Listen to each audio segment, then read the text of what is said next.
What's up, Pokemon trainers? This is Dragon Bees, one of your co-hosts for the Pallet Town Heroes podcast. Joining me, as always, is my co-host. Hi, I'm Cinder Shots. There was like a delay there, Cinder. You're like, Not right. Screw it. Normally, I'm used to you saying my name. I didn't hear it this time, so I was a bit... We're keeping this in, by the way. You had to... Oh, absolutely. You had to... I love the fact they... I love the fact you had to remember your own name for that though, Cinder. You know what? Screw it. We're keeping this all in. Dragon Bees, Cinder Shots. Great. We have a special guest. Would you like to introduce yourself? I am Robbie, or Just Play Pokemon, or JPP. What's up, JPP family that may be listening to this and the Pallet Town Heroes podcast. It is good to hear that there are people out here doing this thing. Podcast style for Pokemon. You guys are great, man. I love it. Thank you. It's very nice to have you. It's very nice of you to accept to come on here. It's very nice to basically expand and see what kind of amazing people are out there. And you're our first. What amazes me with the fact that you agreed to come on to the podcast, JP, is the fact that you watched the podcast and then went, "Yeah, I like this." Are you saying that you're amazed that people like you guys? Because that's yes, yeah. Episode one, a little more informal, man. That's my style. So it hit a note with me right away. Episode one went out, and it was like, oh, they're either going to really hate us, or this is going to be just a train wreck every episode, and go, yep, we'll just go with it. And I think the latter is the option at the moment. But it's been a hell of a lot of fun, so it's been fine. It's been good. Hey, that's the motto, man. It's about fun. Oh, man. So, for those that perhaps might not know what it is exactly that you do, somehow, would you like to explain more about what your content is all about and where people can find you? Really, everything that you could possibly think is Just Play Pokemon, first of all. If you'd like to, put up with me for a little while longer after this podcast is done. It's Twitter, Instagram. I don't do Facebook because that kind of sucks. And YouTube and Twitch are also Just Play Pokemon. That's the majority of my time being spent is content on YouTube and Twitch. Love doing that. And long story short, for me, I've loved video games since I was a little kid, and I played Pokemon since Pokemon Blue. Hey, picked Bulbasaur. Not another option out there. There are three options: Bulbasaur, Bulbasaur, and Bulbasaur. And if you don't pick Bulbasaur, I don't understand why. But no, seriously, it's all about fun for me. I like to joke, laugh, have a good time. Video games are fun, and for me, I don't take things too seriously. A lot of people think that my name is Just Play Pokemon, as in only play Pokemon. That's not true. It's actually just play, just have fun. I don't take things too seriously, and I think that is why people watch me. Otherwise, I have no idea why they do. I relate to that. I relate to that so much.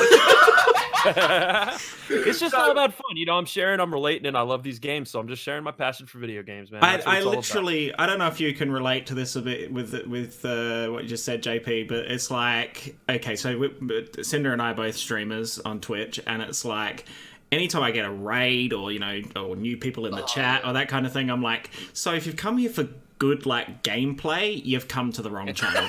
If you've come to just an idiot playing video games, sure, take a seat, join in and watch. But I'm not going to be able to tell you the latest meta or the newest sets for a Pokemon. I try. I've been in a battle league. I even won some, but at the end of the day, I play video games to have fun, and I want people that are watching me to have that just smash through the screen Kool-Aid Man style. It's fun, and that's what these are supposed to be about, these things that we play. Exactly. Talking of battle leagues, so we have a gym challenge league in our stream team at the moment. And Bees, I'm asking you specifically because you're doing well, aren't you? Why do I feel like you're not doing well? I feel like you just got a big handful of salt and just jammed it in my eye, You guys match each other? Did you face off? Oh yeah, we've had a match. We had a match in week 2. We're currently in week 6 and 7. Also, we're coming into week 7. Well, yeah. We had a match in week 2, and Cinder kicked my ass, and I'm not going to deny it. But then I can also knock him down a peg by saying he's one of 6 people who have done that. So I'm yet to win. It's wonderful. You know what? You hold a very specific role in the standings, because it's the base of the base like that holds everyone else up. hey, a house built on a shitty foundation is a bad house. It collapses. So, those people at the bottom holding it down, man, that's important. Oh, it's fine. Well, in that case, I'm holding a strong foundation. I got you, man. I'll be right there with you. So I've had not a great run. Now this is not to discredit any of the people who I've faced, because everyone in the gym challenge is actually really good, and that's honest truth. But there have been a few moments of really bad RNG and some really bad moments of I should have had that, or and I've had a few of my opponents go, "You really got screwed." It's either hacks or lag, right? I really like the idea that you have for the gym challenge, though. It's super neat. Thank you. You guys sent me the rules before us. I'm looking at it. I'm like, man, it's Elliot, my boy Galactic Elliot, used to do. He was a steel type gym leader, and I think it's interesting that you took the gym challenge and that idea and then mashed it up with the league as well. I think that's a super cool idea. Anything that's a little weird or off the beaten path. That's probably the other thing I should say about my content itself. I don't normally do just regular, let's play Pokemon Sword, do. Everybody's seen that. I try to do stuff that's a little bit different or stuff that I really enjoy as well. So, again, it's about sharing passions. But I love the idea of this gym challenge, man. It's super, super interesting to me. And I don't know who came up with all the rules, but I had to sit there and think on them. And then I was like, that means I could use Venusaur, right? Right? Yeah. So I'll give credit to Cody and Silver Beanie for the gym challenge. They've been working on that in the background, and we've got a document that's literally I think it's in Excel or something like that, and there's pages and pages and pages of numbers and comparisons and God knows what else. It's been so well put together. It's so well planned, and it's interesting to read. And see the stats and stuff like that, but so basically when it first started and they picked everything out, I was devastated. It's wonderful being the electric gym leader when your name's Dragon Bees, and then I'm a little salty, and this is not a shot at Toby, who's the dragon gym leader, but we were allowed to do one swap potentially if there because there's 12 of us competing, and obviously there's 16, 17 types in the game at the moment. So whatever was left, we were able to trade out. And Dragon actually didn't get drafted to somebody, but I was asleep. Wow. Because That's when you fall asleep for your fantasy league and it auto drafts like a player that hasn't played for 2 years. I was so salty. I'm like, are you serious? So Cody's like, do you want to stay with electric? I'm like, sure, I'll stay with electric. I didn't look how many electric Pokemon there are, and there's 22 in there at the moment, and most of them don't learn. 20. Is it 20? Yeah. They learn nothing.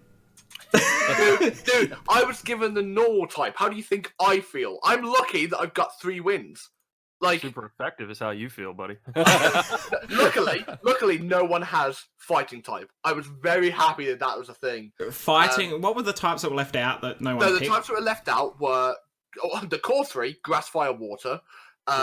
Fighting, bug, and rock. Now, fun fact: Poise, who was given the ice type, was originally given the fire type, but because he loves ice types a whole bunch.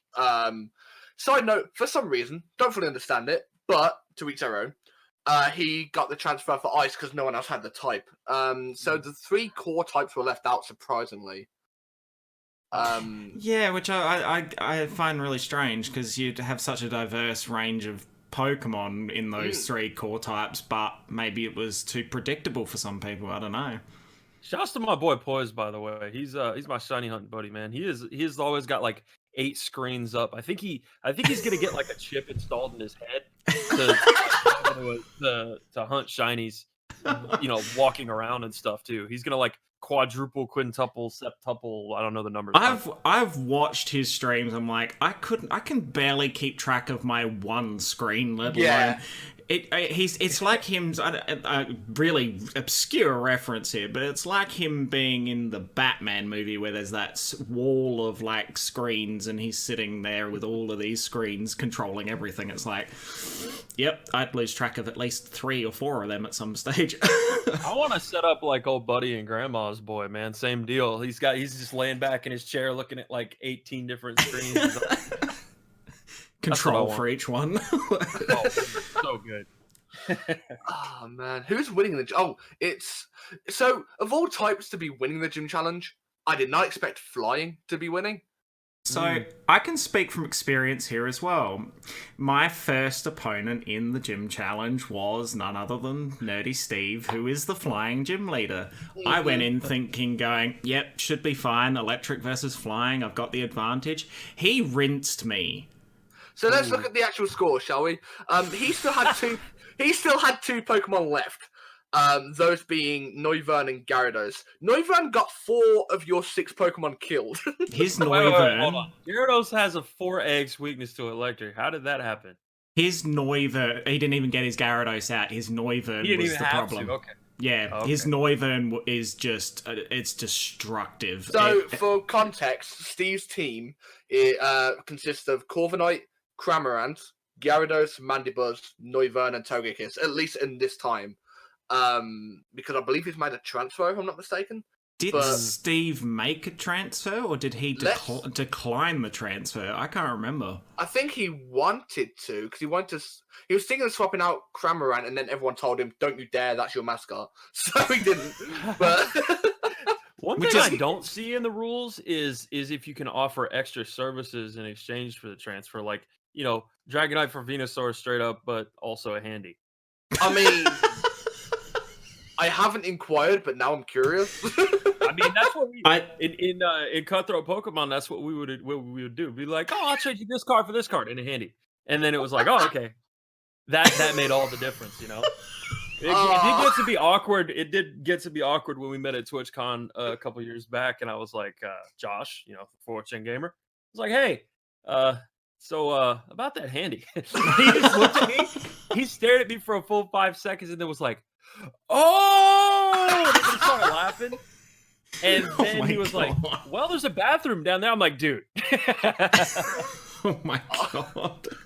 It's all about fun. Please come on this podcast more. Oh, that's brilliant. Oh, so that's the gym challenge in a nutshell, basically.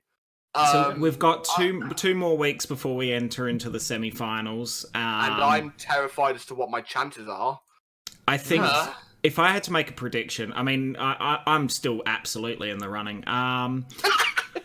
guys gotta have a week, though. You guys gotta have a week for that stuff. I want to be able to see it and do all that stuff in the future, man. I feel honestly, and this just cracks me up, is that when I had my last match, which was against who was my last opponent? Matt with the psychic type. The psychic type, yeah. I'm like, all right, I'm going to see if I can win another one of that. And Cody's like, you've still got a chance of getting in the top 4. I'm like, are you trying to like, oh, they're there, it's okay. Like, I've got no chance. My score is just obliterated. I mean, I've learned a lot from doing this gym challenge. I haven't been playing competitively for years until recently. And it's like, all right, cool. I'm rusty as hell. But, I think that Steve, obviously being undefeated at this point, will be in the finals. I think Cody will probably make it to the finals, which annoys the hell out of me. But it's rigged, you know. I'm pretty sure. That wasn't in the rules either. Hey, there's your alarm for recording, man. That was the don't go to sleep too long alarm. Which we appreciate. By the way, everybody that's listening, watching, doing whatever, we're on distinctly different time zones, so shouts to the fellas for putting this together. It's 11:30 p.m. It's lovely. 10:30 for me. I am groovy. I'm fine. I was going to say, yeah. From there, I don't know. There's been some really strong contenders. Silver Beanie was up at the top of the rank for a couple of weeks. I hated battling his team. His team is brutal. He's got the steel type. Yeah, steel type, and his Excadrill is a pain. Yeah, his Excadrill he's got an Excadrill. Yeah. And Yeah, see, so Excadrill is just one of my favorite Pokemon because my battle style is like, I'm going to be a stupid attacker. I am going to use the most powerful, fast Pokemon that I could possibly use, except for Venusaur and Tyranitar because those are awesome. But like, I just want pure power. Like, I don't give a shit about defense. I just want to hit you before you hit me. Yeah, and that's the problem with Silver is that if he gets his Excadrill up and running, you're stuffed. Like it's kill run at the moment is insane. I think it's still, even though he's not at the top, I think his Excadrill has still got the most kills out of all the Pokemon. Yes, looking at the kill board, his Excadrill is number 1 with 13 kills and 2 deaths. It's only been knocked out twice. So that's what I'm wondering, like, the kind of, like, for leagues, the stats are so important. Like, I want league leaders. I want records. I want, like, 10 years of PTH league and then have it be, like, the all-time leader in kills and it passes every year, like, that kind of stuff. Oh, I don't that'd know why be that's correct. not in leagues. You know what I mean? Like, yeah. That's, like, as a sports guy myself as well as Pokemon, like, that stuff appeals to me. If I can look at a glance and be like, yeah, Excadrill somehow averages 25 kills a match. Yeah, maybe I should pick that up in the draft next year. Like having those stats available to you and stuff. That'd be awesome. Yeah, it's fascinating to sit down and actually go, wow, this one, and working out how they use them throughout the course of, the entire challenge has been like, yeah, just seeing how they've done it is like, wow, okay, so it's an interesting stat, yeah, and especially seeing some of them that are in that top, say 5 or 10. It's like at the start I would have gone, no, wouldn't have expected that. Yeah, and even in my brief stupid experience, it was like the way I remember the battle, or a series of battles was different than the stats, turned out to be. It was like, man, I felt like my Zapdos did really good. And then, Zapdos was actually 2 and 4, Yeah. And that was interesting to me as well. But hey, men lie, women lie, numbers don't, right? Damn. Words to live by. I remember early in this gym challenge, like a couple of weeks in, where my Obstagoon was in the top 3 of the kill board. And now it's dropped all the way down to joint 16th with about 7 million other Pokemon. Yeah, Good. I was going to say, you started off Fuck strong. that thing and its 8 shields on the raid. Stupid thing. Every time I get one of those and I have to clear the board, to get a new set of raids, I'm like, yep, well, it's time to pack it in for the night, boys. Sorry. My Indeedee has been putting in work, though. What's that? My Indeedee. Don't even. It's been wrecking shop. It did kind of help sweep against Toby's Dragon team the other day, which I'm very happy about. I was super proud. I thought I was actually going to beat Matt Calder this week with the Psychic type, and because his biggest threat on his team is Malamar. And his Malamar, I managed to get his Malamar out early. I actually took it out early, but then I got stuffed by like 2 misses of moves later on, and it completely stuffed me up. If I'd hit, it was Blaze Kick on something that was weak to Blaze Kick. I can't remember at the time, and it was Zeraora that I was using, which was my trade. I traded my Lantern because Lantern was awful. Oh, really? Wow. Lantern, I mean, competitively, I guess not, but when I play through games with that, I always have fun with it. I feel I love Lantern as I was well going to say, Lantern as a Pokemon, amazing. Yeah. But Lantern in the gym but challenge. If you have the opportunity to get Zeraora. that was only like at the time when we agreed to do the swap, Zeraora wasn't a thing, obviously, and then when they announced all that stuff and you can bring all these Pokemon in, Zeraora, and it fit within our rules, like because we were talking about mythicals and legendaries and all that, and it was like it worked in that it didn't breach our rules. I'm like, and once again, that was Cody. Cody messaged me, he's like, because originally I was considering, and I don't know if most people knew this at the time, I was considering, oh my god, the steel electric little fluffy ball thing. Fluffy ball thing, still electric. My brain is drawing a blank. Oh my god, I've gone blank. Yeah, anyway, it's someone is going to put Togedemaru! That's it, Togedemaru. And because don't you say ew to my little ball of metal. You leave it I'm alone. sorry, it's adorable and all, but it comes from this series of games that, probably should have been a 2-year cycle instead of a 4.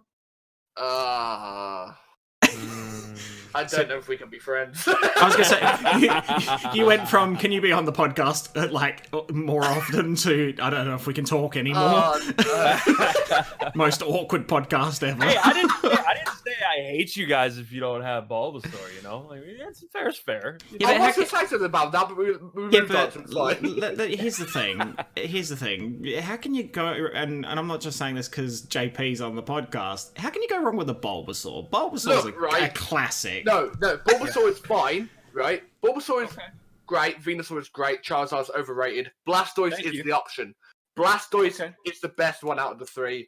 Bulbasaur and Venusaur are amazing. I had a Venusaur in Gen 7 competitive. Mega Venusaur, it kicked ass. But Blastoise is the one. And it was Cody we were making fun of with the Blastoise in the conversation because I was joking about him continually using Withdraw. When you get a Blastoise and a randomizer, are you excited or you're like, fuck, it only knows 2 moves? I'm excited, man. It's my cannon boy. I'm excited.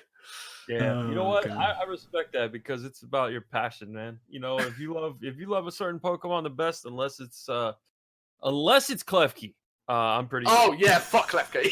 There we go. See, common ground. There's just some stupid Pokemon, I love Pokemon through and through, but there's some shit ones. But just play Pokemon. It's a good Pokemon. It's a set of keys. It's not a Pokemon. But just play Pokemon. What about the lore? I don't give a shit about the lore. It's a set of keys. It's this vicious circle. It is like it's a child's toy. It's a rattle the keys to distract them kind of situation. Yeah. It's terrible. But I have to deal with a lot of people going because my favorite Pokemon's Dragonite. I absolutely love Dragonite, and yeah, man. I get a lot of people who are down the path of, but Dratini is awesome, Dragonair is awesome, and then it puts on weight and looks like it's got diabetes. It's like, but you know what? If diabetes lets it hyper beam and Lance tears your shit up, that's also true. Yeah, I want to give my Pokemon I don't want to give it the poker. I want to give it diabetes. Then I don't care. It's one of those. Yeah, I mean, Dragonite's awesome though, and I'm a little salty it's not in Sword and Shield as of yet, but it could be in the DLC. That's the key word. The key word is yet. You'll never know. You don't know. I know the feeling though. I was quite disappointed that my boy wasn't in there at the start. So I am holding out hope for that. I am even among the minority that loves Dragonite Shiny. I actually like it. I think it's a different color. Imagine that. For Gen 1s, it's not always the case. I mean, I'm not saying it couldn't use improvement because Venusaur Shiny could probably use improvement too. Being real. Yeah. But that's something that once people told me about the pixel, the pixel swap thing basically that they did. Did you guys know about that? The palette swap thing. Yeah. Well, once I found out about that, it's like, oh, well, they basically just put in one number up or down. I'm like, okay, no wonder he's gold, and no wonder Dragonite's just a little off. Just cool. sickly green. It's Puff the Magic Dragon, man. But it makes me laugh though because you look at Dratini and Dragonair and they changed it from blue to pink, and I was like, I could probably deal with a pink Dragonite. I mean, sure, it looked like he'd been out in the sun and got a bit sunburnt, but yeah, but it looks better than a Dragonite that's about to throw up its last night's dinner. It does. It does look. It looks like it's got food poisoning, but that's okay. Look, I got a Pokemon theory for you. I think Shiny Dragonite wanted to be Venusaur. Whoa. So it got sick and grew mold on its back. Oh man. So is Venusaur your favorite Pokemon then? No, it's Bulbasaur. You never forget your first, man. It's number 001. I love it, man. That's why I love Squirtle, man. Squirtle was my first ever. I played Pokemon Blue as my first game as well. And there you go. Squirtle, Blastoise carried me through the Pokemon League. I loved it. Oh yeah, did you do the thing where it was level 79 Venusaur, and then like your best next Pokemon was like a level 20. Oh, absolutely. That's definitely what I did. I It's thought so, Razor Leaf was the best move of all time. it's so I thought it was sad. so good. It's so sad though. Like I'd get to the point I'd like raise all these Pokemon up and get to like where I could catch Dratinis, and then it was like, well, I don't need any use anymore, and then I just focus on my Dratini. And I wish I'd have been woke when I was younger, because I would have totally used a Dratini, but man, it took a while in that Safari Zone, dude. Oh, absolutely. Yeah, getting Dragonite was an achievement in its own. Forget the Pokemon League. Getting Dragonite was like, getting to level 55 was like, oh my god. That was Yeah, a dude, grind, man. Yeah, and that's one of the things about Sword and Shield that I gotta say I'm not sure that I love. I love those games personally. I love Sword and Shield. I'm still playing the hell out of them and everything, Yeah. but there haven't been those Pokemon where it's like you're actually amazed to see that Pokemon because of home and because of the way that the game is, in my opinion. I mean, there's some that are kind of hard to get, but there's like, you get that feeling like, oh my god, I haven't seen that Pokemon in a while, kind of thing, and I'm wondering when we're gonna get that. Possibly through the DLC that comes out later this year. Yeah. Because with those, I'm assuming that a lot more Pokemon from the past games that weren't in the Gala decks are going to be introduced and be able to be brought forward. I'm hoping, anyway. Because I want a lot of my older Ghost-type boys to be able to be transferred forward, because I want all the Ghost-type Pokemon in the world, and I want to have a Pokemon camp session where they're just all there, just in front of me, and I can smile and sit back. Every time I enter camp, like that's the other thing about me. I don't know if minimalist is the right word, or if I'm just not a fan of whatever I deem a gimmick. But the second they're like, "Oh, check out this contest instead of saving the world," I'm like, "No, I think I'm gonna save the world and like continue my story." Like, come camp and cook shit that'll make you fart. And it's like, nah, I think I'm good. I don't want to do that. I'm fine. Yeah, but what about after you save the world? You need a way to relax, and what better way to relax than spend 2.5 hours putting tent poles together, just to be put down 5 minutes later after you fed a curry to the Pokemon that you're not really too much of a fan of, but you kept them in it anyway because they're a good breeding slave. It's a great time. It feels like you've had a few personal experiences. No, I don't know what you mean.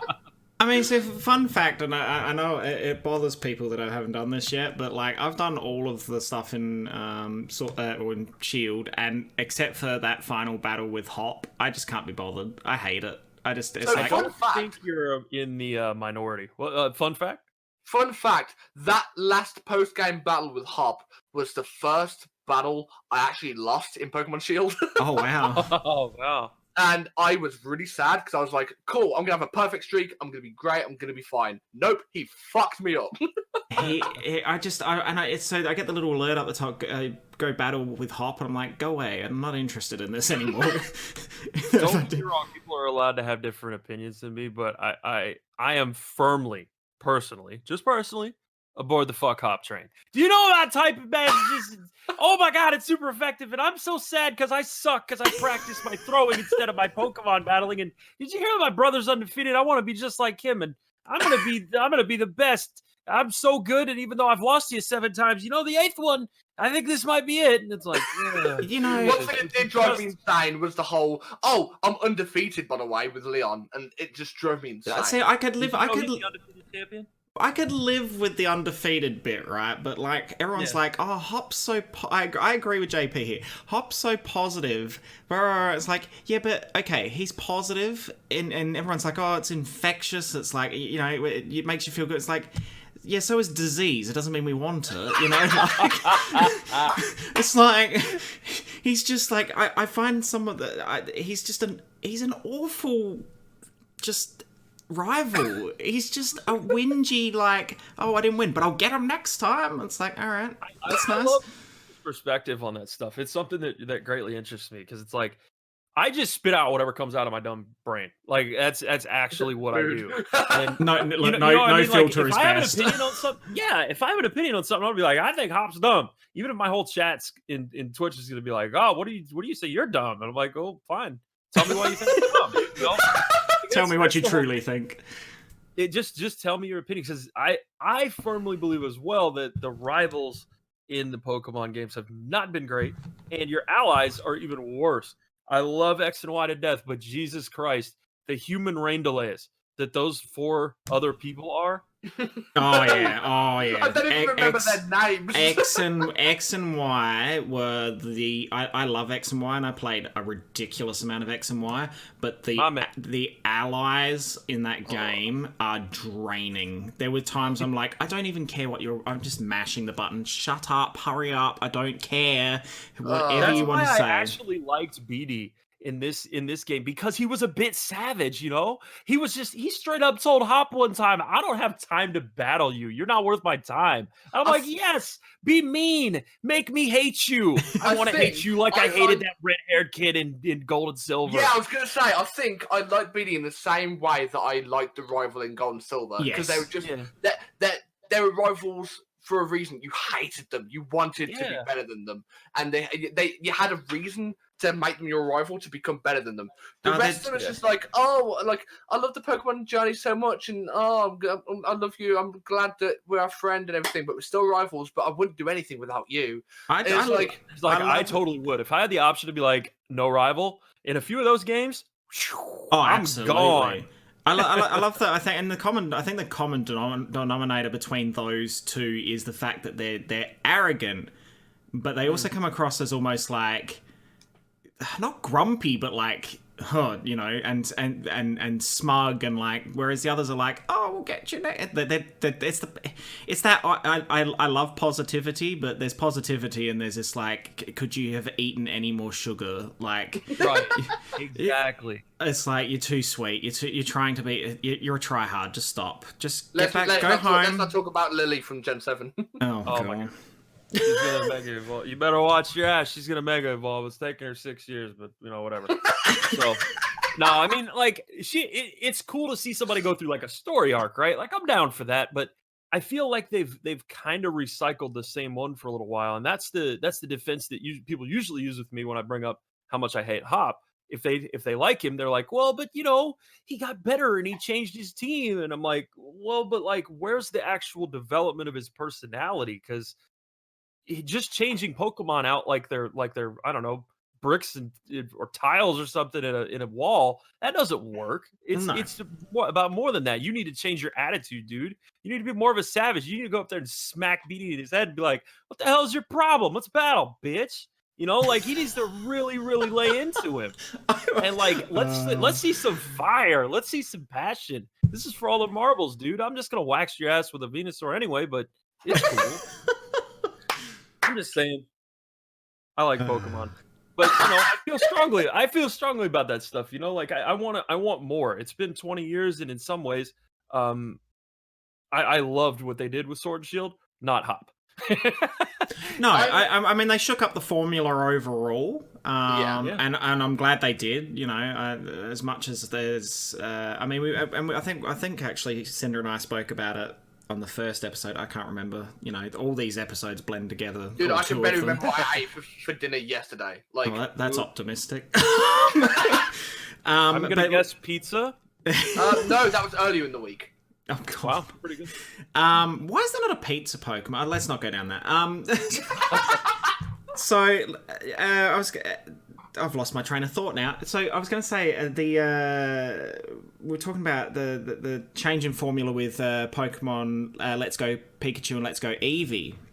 I was not a huge fan of those games. As much as I loved the revisit to Kanto, and Kanto is so just ingrained in my brain because that's the gen that I started with. I started right at the start when Pokemon first started.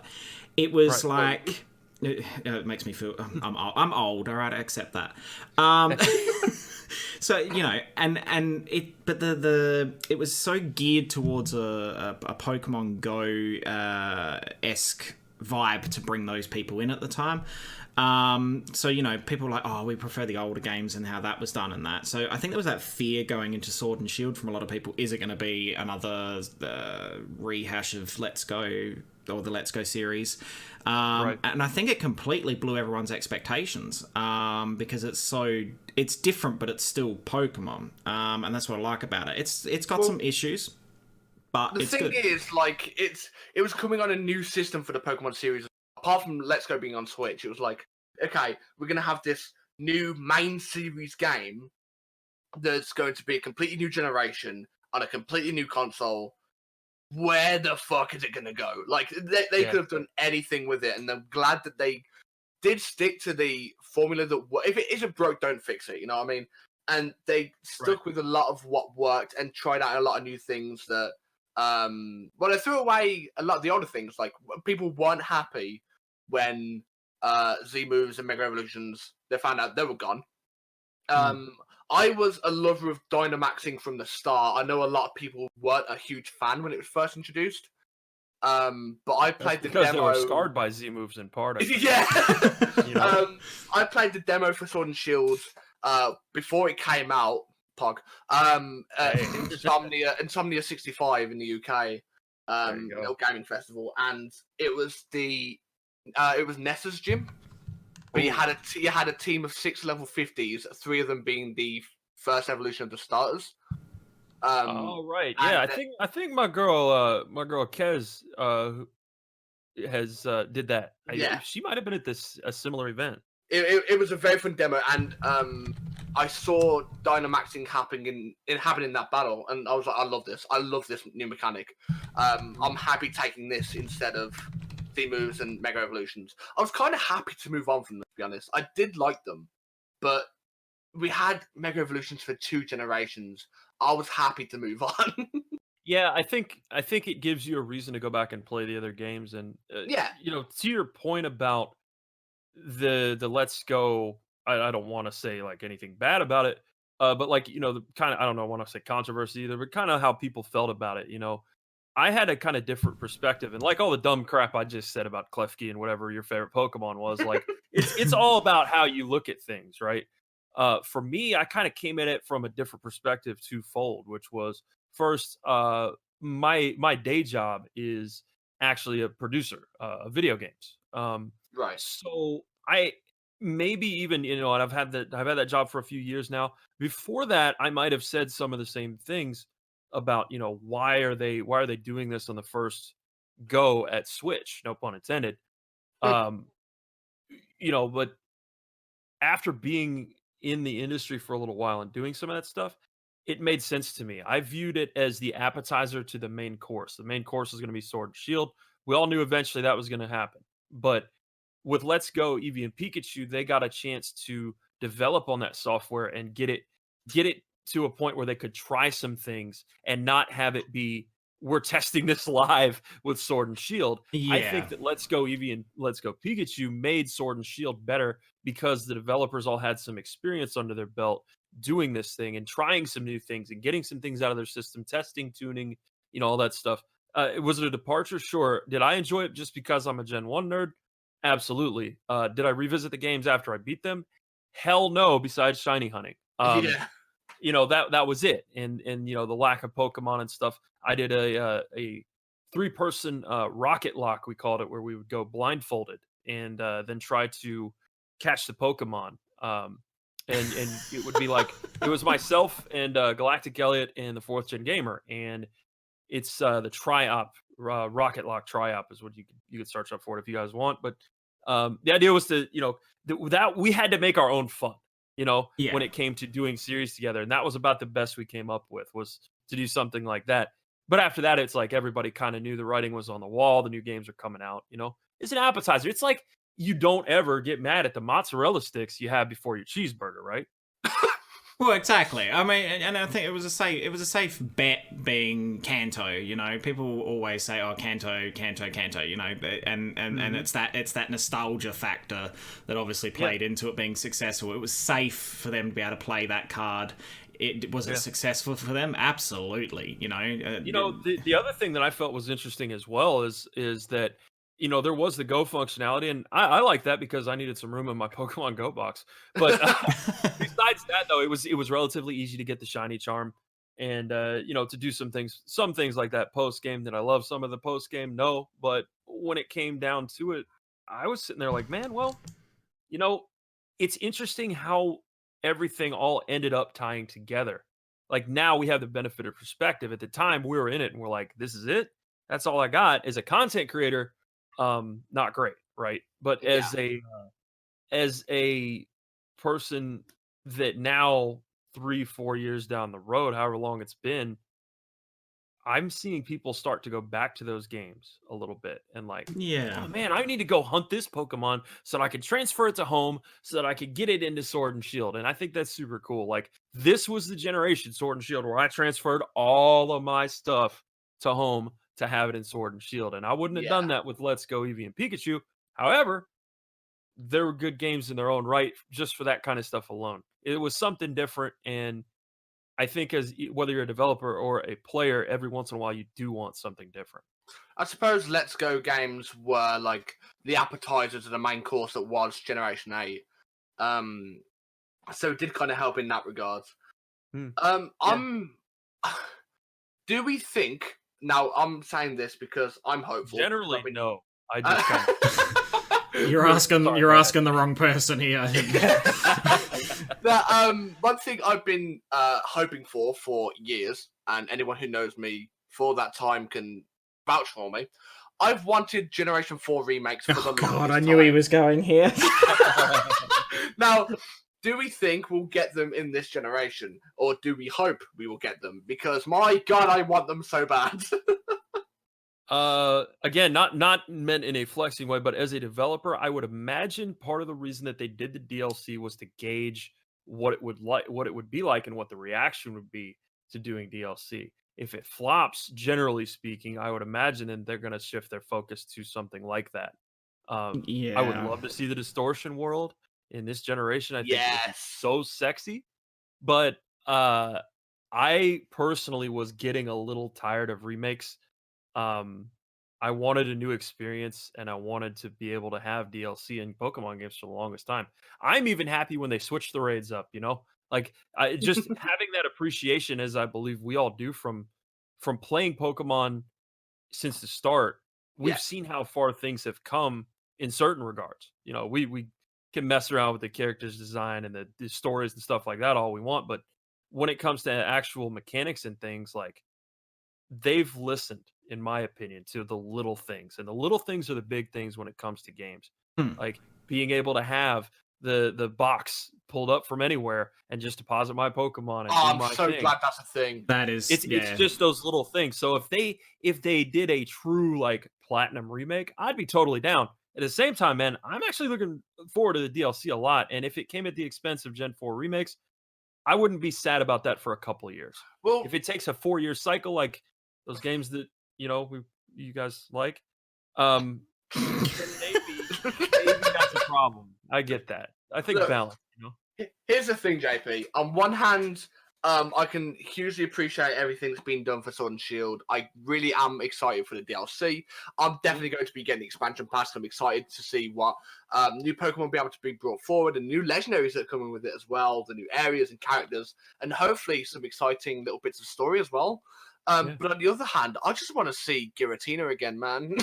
I want my spooky boy back, and I love him to pieces, and I just want it to happen. I will not shut up about it until it happens. So sorry, not sorry. Okay, so maybe in the DLC you get Giratina max rates. I mean, I have a Giratina to put forward through home anyway, but that's not the point. I was about to say, I'm pretty sure he just died at that point. Mega Giratina, fine. Stop this. Stop this. Gigantamax, Dynamax, Mega Giratina. I want a Gigantamax Giratina, real quick. Instead of it'd be like the difference between Dino and Zweilous. It'd be like one head and then three heads. Oh my God, no! Yeah. A 3-headed Giratina would just kill the world. That's what I'm saying. Like that, you want a hard raid? Fuck a Mewtwo. Let's get a 3-headed Giratina in here. Oh my God. Oh man, I got some ideas, man. So, I guess we should also talk about what's been happening in general, sort of Pokemon news. Mystery Dungeon came out! Oh, I knew you were going to go there. I love it so much, man. I played so much of Blue Rescue Team when I was younger, and to have this remake, the music is one of the best parts of the game, and it's seemingly been mostly, for the most part, untouched, which is the best option, because the music in the game is amazing, and the new art that it's been using is so gorgeous. I love it so much. They have hit a home run with art in the last few Pokemon games. They have.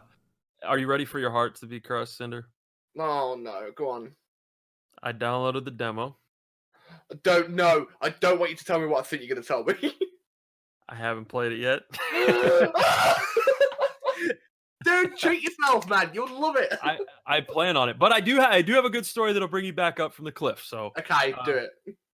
So I know I have never played a mystery dungeon game. Hey, That's not the good thing. No, that's not the good thing. Okay, I've never played one, but I have a few of them. I own a few of them. I just have to do that like get around to life kind of thing with them. Okay, you're one step ahead of me there because I haven't even owned a copy, let alone played now. But yeah. So, but then the one to close it out that makes it even better, the one to close it out to make yourself feel better, to make you feel better, Cinder, is I had somebody come into my chat when I was streaming, and he says, "Hey, JPP, pick a number between 1 and 14." And I had no idea, no context. He was doing that for the quiz, and I go 7, and he goes, "Dude," I was like, "What?" He said, "You picked Bulbasaur." Oh, you're joking. I was amazed. That's mad.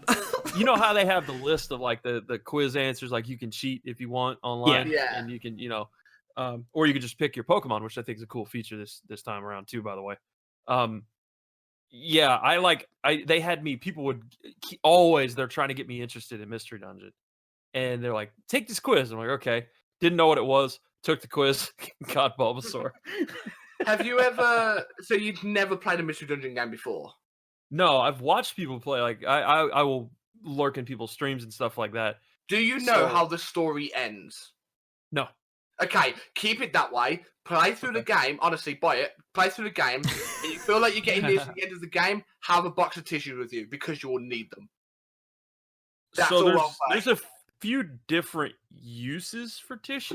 No, for the emotional way. And I know that could even lead to a couple of ways, but, emotional as in tears from the eyes. Oh, I should mention I'm definitely not PG, but I am wholesome, as weird as that sounds. I have a good So, yeah, I understand. That's cool. I like that. I think good art makes you feel emotion.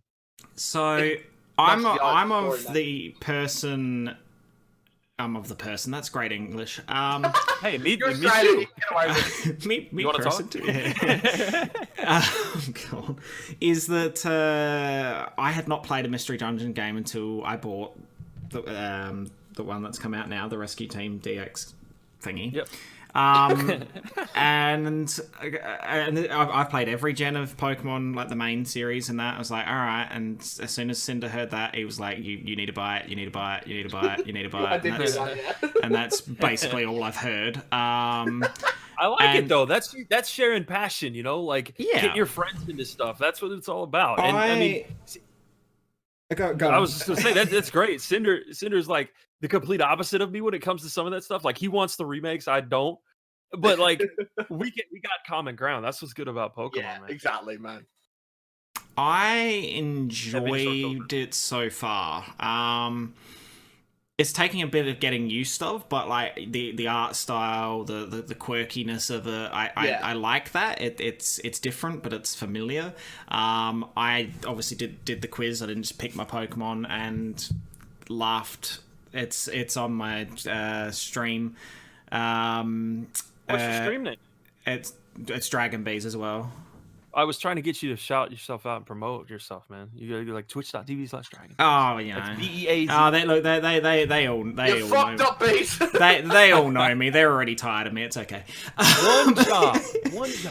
But no, like so seriously, like everyone's like, I wonder what Pokemon he's gonna get, because I'm an idiot and everyone knows that. Same. I got Psyduck. Nice. Can I point out? I also got Psyduck. Yo, you're joking. What happened was I said that because I'm used to the original games, I'm used to doing the quiz, getting what you get, and you can't change. So what I said I'd do was I'd do the quiz as honestly as possible. Whatever I get, I'd keep, and I'd let chat pick my partner. Now, one of my other friends started Mystery Dungeon on the same day, and I kept telling him to play it, and he finally caved in because I'm annoying as fuck. And he got, I I actually can't remember who he got. I think he got Bulbasaur, which is How awesome. could you forget? No. I'm saying this because it's important. So his name is Will, and I'm his partner in his game, and he's my partner in mine because this is a Twitch friend I've had since the start of my career, and I love him to pieces. Nice. And when I got Psyduck, I regret it now, by the way, because his XP growth is slow as fuck. You'll learn that, Bees. Yeah, I've already worked that out. My partner was picked by the chat. You'll love this, JP. To be Bulbasaur. Oh, Excellent. See, that's good balance. My partner is exactly the same Pokemon that my old awesome friend is also playing as in his game, and it's amazing. That's kind of how I view my friend group too. Like when it comes to Pokemon and all that stuff, like I view it like we're a team in Mystery Dungeon, Yeah. Like I want people to succeed and that kind of thing. I want like I have I think the word is compersion, where you derive joy from other people's joy. Like if somebody else is happy, then you're happy, and like I want everybody that's around me to be happy and to be successful at what they do. And if those two things lead, one leads to another, then that's great. But the important thing is to be happy. Like that's super cool that you guys got the similar partners and like it's why since the start. A1 since day one. That's really cool. It's why I harass people to play that game, because I know people that I speak to, for the most part, will like it. There's still a couple of things about the game that I am not a huge fan of. Yeah. And that's just pure out of love for the original Mystery Dungeon series and wanting the best for the game.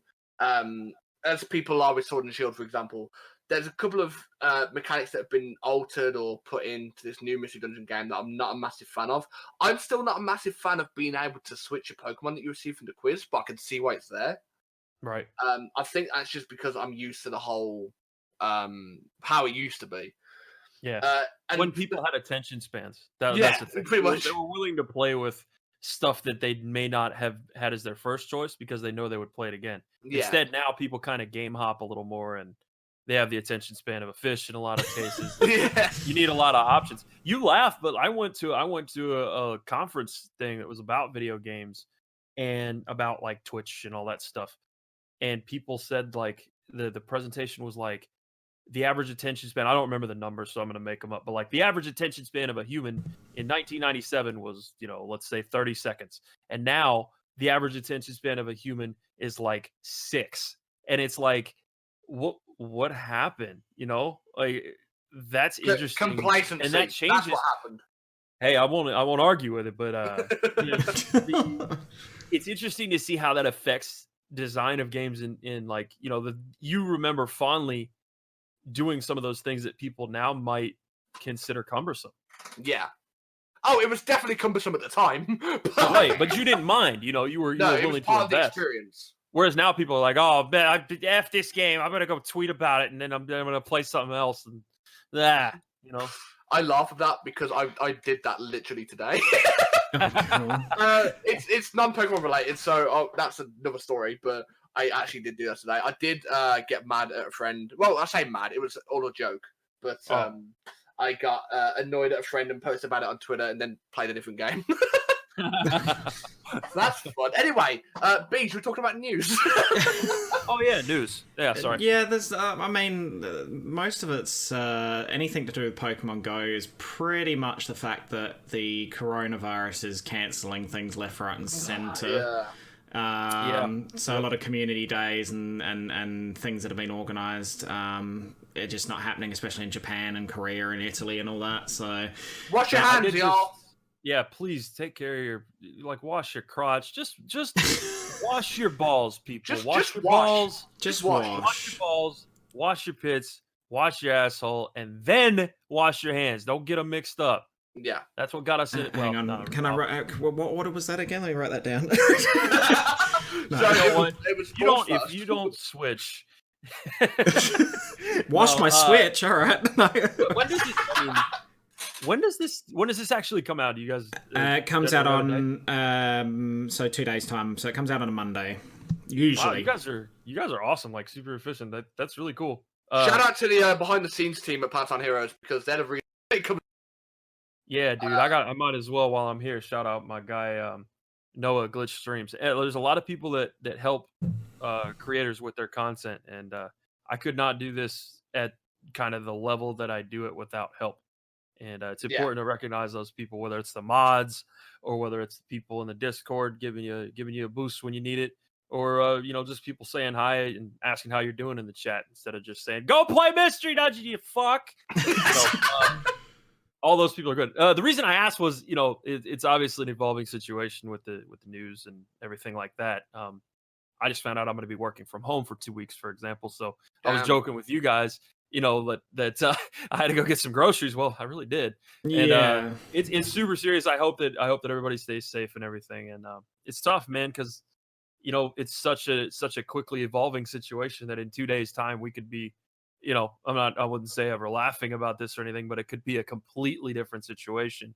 I mean, a bit off top, and people, some people were complaining about certain things being cancelled, and obviously not just in the Pokemon world. We're talking in general. Is that I was actually planning a trip back to Australia next month to see family, and I just can't go. It's as simple as that. Same actually, not Australia, but to see family, and very, very saddening, because you look forward to stuff like that, and it's really important. Obviously, long term is the play, and safety is important and all that, but it's not any less disappointing. The one thing I'll bring your mood up with is one of the best things that I saw about the coronavirus, as weird as that sounds, is somebody posted like, "Introverts, this is our time. We finally get to do what we want to do and not be bothered by people." So in a way, it's all about how you look at things. If you see the positives. I'm an ambassador of that movement. Secluded. What do you mean? It was absolutely. In a way, I am too. I'm like, dude, I don't want to mess around with the general public, especially having to go fight for toilet paper today. Oh, it's absolutely, and the other one was like, if you're a video game player, or you're or more specifically for us, it was like Twitch streamer, you're in your element, you don't have to leave the house. It's like, yeah, okay, real talk. Still need the things that I can't get at the supermarket. Real talk. Animal Crossing comes out in a week. I'm not leaving at all. yeah. I mean, and you know what? It's good to have balance in all things. In all seriousness, It's no offense to anybody that I've ever met at like a convention or anything like that, but you can kind of tell when you meet somebody whether they get out much or not, Yeah. And it's good to have that social interaction. But my favorite comedian of all time is George Carlin, and he's like, you might not know it from some of the things that I said, but I like people, and the only problem is I like them in small doses. Once I get past, a minute and a half. So it's like, I kind of relate to that in a way. Yeah. But the beautiful thing about the YouTube community and the Twitch community as it relates to Pokemon is, we've all kind of segmented ourselves off just based on the game that we're playing. We all have a common interest. We all have something that drives us and motivates us to talk about it and, hang out and do stuff with our friends. By nature, since the link cables, the games encourage you to get together. So yeah. To your point, Bees, it's disappointing that you don't get to go out and see your family or your friends and take trips. And all seriousness, I mean, I hope everybody stays safe and we get past it. But I'm also not going to turn down 2 weeks of semi-seclusion and a lot of video games. No, and I guess you gotta put a positive spin on these things. Trying, man. And it is it's challenging, and it sometimes there's days where I've gone, I need to stream and that, or I want to stream, and then because everything in my personal life, it's like I'm just feeling just beat down at the moment, especially with the stuff. And it's like, so you try to get past that, and you don't ever want to bring that stuff into your broadcasts or your videos or any of that. And it's like, so I guess that, as you said, you've still got to have some of that sense of some realism to your life as well. And as much as I actually kind of came up with a I think what is a neat solution to it. The people that are regulars in my stream, thank you guys, JPP family, first of all. But the people that are regulars know if I've had kind of a rough day, I try generally to stream it anyway, because my community in particular, we're there for each other. We're about positivity and not like I said, not the annoying positivity, because I don't like that. You're not all a bunch of hops then. Right. Exactly. But hey, let's look on the bright side of things. Let's look. Maybe this community raid night that I'm doing is gonna bring me up, and 95% of the time that's the case. But I do have kind of an unsaid marker, which is if I'm streaming and I put shades on, it's just a little thing. But if I have them on, people that know me know that I've kind of had a rough day. I'm in a little more of a chill mood, and we don't have to discuss it. It doesn't have to lead to people talking about all kinds of negative things in the chat. It's just, why are you wearing the shades? I'm just chilling, man. I've just had a day. The people that know, because I explained it. And maybe, I don't know, maybe if you wear a funny hat or something, that everybody's got that sort of thing. But for me, that's what it is. It's like, hey, we're gonna all get through this together. We're gonna have a good time. We're gonna make the most of it, and that way I don't have to, maybe disappoint people if they were looking forward to a stream and something. Like, the worst thing, I kind of look at it that way. Like, again, lots of ways to look at things, right? But the worst thing I could do in some senses is cancel a stream. A, for consistency, but B, more so because if I'm sad and I cancel my stream, then maybe I make 2 other people sad, and then it's multiplied. That sucks. Like, I don't want to do that. I can suck it up and stream for a couple hours if it makes somebody's day. One of my little mottos that I try to live and stream by is just 1 smile a day. If I put 1 smile on somebody's face per day, then I've done my job. And I can relate to that. I actually had a friend of mine I made friends with them because of my Twitch streaming and that. When they first started hanging out in my chat, and they're a moderator for me now, and they sent me a message, this is before they became a mod, that, and said, I just want to make it really clear, it doesn't matter what you stream or what you play or or how good at the game you are, the fact that you come on there and just enjoy yourself, or even if you've had a bad day, interact with your viewers and that as equals, which is also very important from my perspective. Brings a smile to my face, and I suffer, and they said I suffer, with depression and anxiety and that, and it makes me feel better. And it's like, even if I've just made that person's day, better or whatever from watching me be an idiot playing a game. Dude, that's what it's all about. It makes 100%. Exactly, everything else is sort of irrelevant, really. It's that moment of like, wow, I've actually made a difference.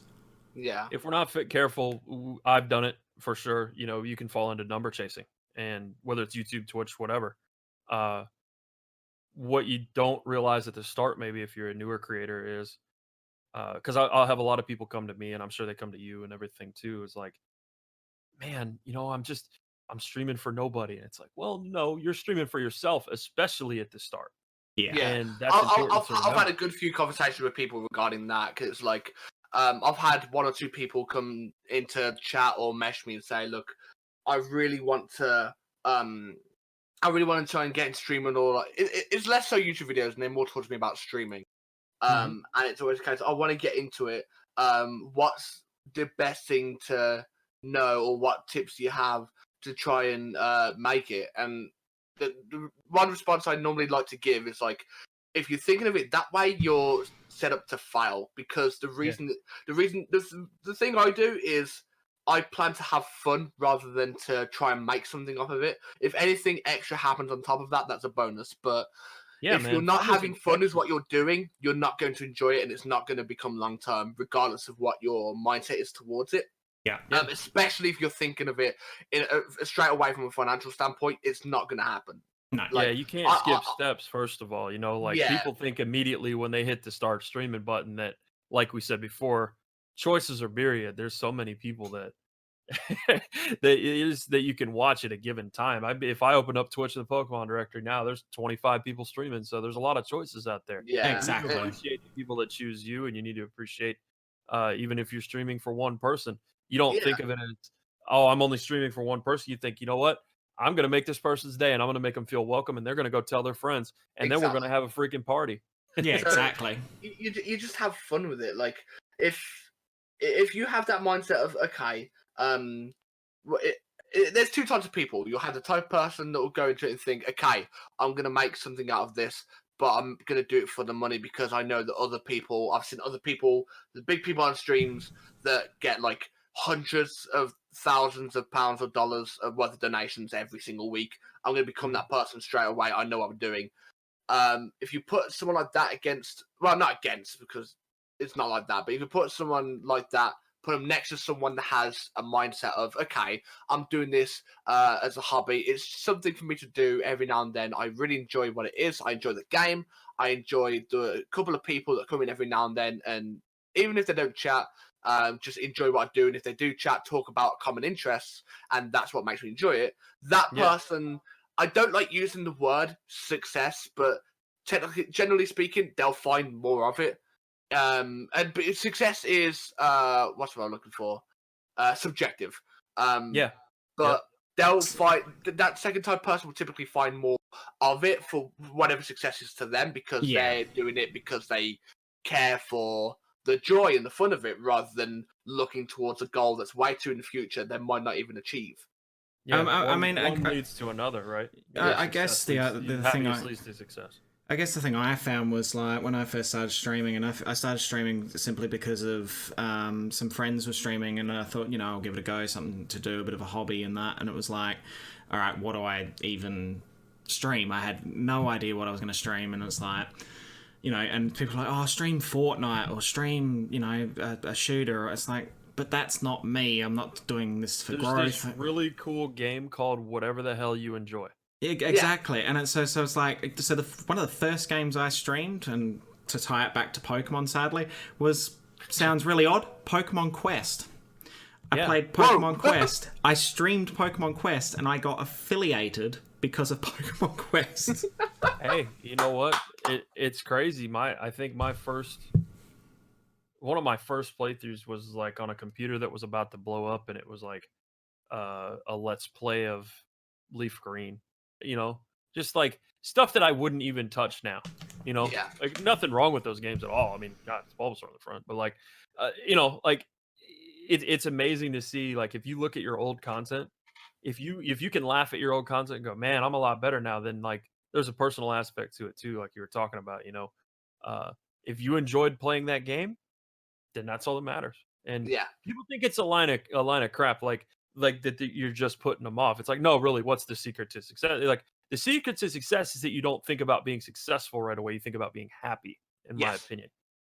I chased success instead of happiness for some time after I got a few people to check the channel out during X and Y, and it really hurt me. And I had to kind of adjust and realize, you know what?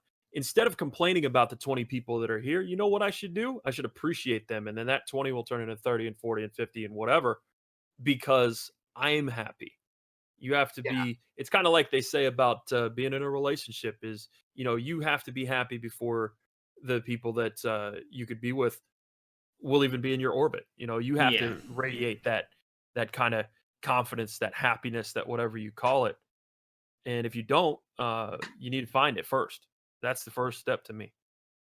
Yeah, absolutely. You can't have someone else to fill that gap for you. You need to fill it yourself first, and that's like, I feel like that's like to kind of like wrap this all up in a wonderful way, and a very wholehearted way, different to what we normally do on this podcast, but it wraps up in a life lesson as well, in the sense of if you're doing something to try and fill that happiness gap that you have, rather than finding it in yourself first, you're not really going to truly be happy with what you're doing until you're happy with yourself first before doing that thing. It goes for any hobby or anything you do in life. You can't use something else to fill that void for you. You need to be happy with yourself and who you are first before you get dive headfirst into something else. And I think that's something that a lot of people easily forget, but it's something that once spoken about, it can easily be achieved. You just got to believe in yourself first. I appreciate everybody that even spends a little bit of time in my stream. And again, some people might think that's not authentic, but it's truly how I feel. Is, you know what? If Bees came by and was just like, "Hey, fuck you, Dragonite's better, I'm out," I'd be like, "All right, man, fuck you too, but thanks for stopping by." But like, it's all about putting a smile on somebody's face, making them laugh. Yeah. I've had those messages like you were talking about, Bees, where it's like, hey, you made my day. I was struggling today and you really, really lifted me up. To me, that's worth more than having I always say this on stream too when people kind of ask me for my philosophy about things. I always say, I'd rather have 20 people that are just super happy with what I'm doing and loving things and really, into whatever it is and just enjoying themselves than 2,000 people that are in there being toxic and spreading, negative things. And, but hey, you got those numbers you wanted, right? So Yeah, exactly. I view it that way. At the end of the day, the numbers mean nothing, and it's the actual interactions with people who obviously give a damn about what you're doing and enjoy what you're doing. And on the second side of things is that I always look forward to. I've gotten that way with some of my regulars as well. That if they don't come after a few days, it's not because I'm not angry at them for not being there. I'm more like, I hope they're okay, and it's that connection that you make with these people because they've invested in you and you are now investing in them as people, not as a financial or just a number figure. And in the long term, growth will happen, and a good growth for a channel will happen organically and in a better way if it's done that way. I personally feel, I don't care how long things take to grow, because I know that the growth is something that is going to happen based on good, positive, happy, interactions with people, joking around, enjoying myself, and ending the stream and going, that was fun. Can't wait till tomorrow. Exactly, man. So, well, I suppose on that note. We're going to end on a positive. I have a phrase for you that people call me that kind of relates to what you're talking about. Ass wholesome. I'm an asshole, but I'm also wholesome. So you get a little bit of both with the experience. If you check out a stream or if you check out a video, that's what I kind of bring. And one of the best compliments I got was from Steph of Anime. Super awesome. Definitely check her out. Any of the people that I have, I would vet. I can give you a list a mile long of people that I love and appreciate. But she's definitely one of them, and she's super positive and like extremely, extremely wholesome and like almost G-rated, if not maybe PG. But she told me that I have a good heart. I'm like, all right, that's it. I should drop the mic. I should walk away. You know what? And she what she really meant was, he cusses, but he has a good heart. Yeah. but you're being true to yourself, and I think that's the most important thing. Yeah, man. And you guys are doing great things with this thing, man. I hope that you get some more people on here. Some crazy new guests, and I'll definitely shout them out, let them know what's going on. Tweet this thing. And we hope we can have you again in the future. Anytime, man. I'd be happy to do that. It's fun hanging out with people that share the same passion for video games. It's been good. So, show me saying I failed so miserably earlier on. So, give us a bit of a where can everyone find you once again, and on what platforms, etc. For sure. So my big focus right now is definitely Twitch. I'm enjoying it a ton and have been for the past few years. I've been on the exact same schedule: Monday, Tuesday, Thursday, Saturday, and Sunday. I am on Pacific time, so you can do the math. Google's your friend. But I do stream 5 days a week. I have a ton of fun with my chat. YouTube is a lot of fun too, and that's where I got started. Both of those are Just Play Pokemon. I also have an Instagram, Just Play Pokemon, and then Twitter as well. I don't have a Farmers Only, but if I did, it would also be Just Play Pokemon. I mean, if he did, I would have already messaged him, so it's fine. So we'll put I'll be right back, guys. I gotta go create an account. So, so we'll put all the links for JP in the description below. Well, actually, no, we won't. Somebody will. Not our job. We're hopeless. Obviously, if you want to keep up with the Pallet Town Heroes podcast, best way to do that is either to join the Pallet Town Heroes Discord, which is for the stream team and all the amazing people we've got in there from the Pokemon community. You can also follow us on Twitter, and that's up to date with people who are on the stream team when they're streaming, and any competitions, the updates for the gym challenge, etc. So that'll be all on there. Subscribe to the YouTube channel. Yeah, I love saying it. The cliched thing of, you know, subscribe to the channel, Like, comment, subscribe. ring that little bell thing that's sitting there. Don't forget to ring the notification bell to be notified whenever there's a new upload of the Pokemon Pallet Town Heroes podcast. See? Oh yes, we should save that recording. We should save that soundbite to make the end of every single one. Just press the button. Like Pokemon? Do you like weirdness? Do you like Pokemon battles and weirdness? If so, check out Cinder Shots and Dragon Bees as a part of the Pokemon Pallet Town Heroes podcast here on YouTube. Rate, comment, subscribe, and if you're really old on YouTube, you can leave 5 stars. And there's my new follow notification. Right. All right. It's been an absolute wonderful time. Thank you very much. Thank you for hanging out, man. Really appreciate it. No worries, and thank you for being on. Last thing I'll say is my motto is to take care of who takes care of you. You guys really did that, and man, I appreciate it. Thanks for having me on. And thanks for being here, JP, and we'll see you. Oh, won't see you next week. We'll you'll hear us next week. But yeah, thanks for hanging out, guys. See you soon.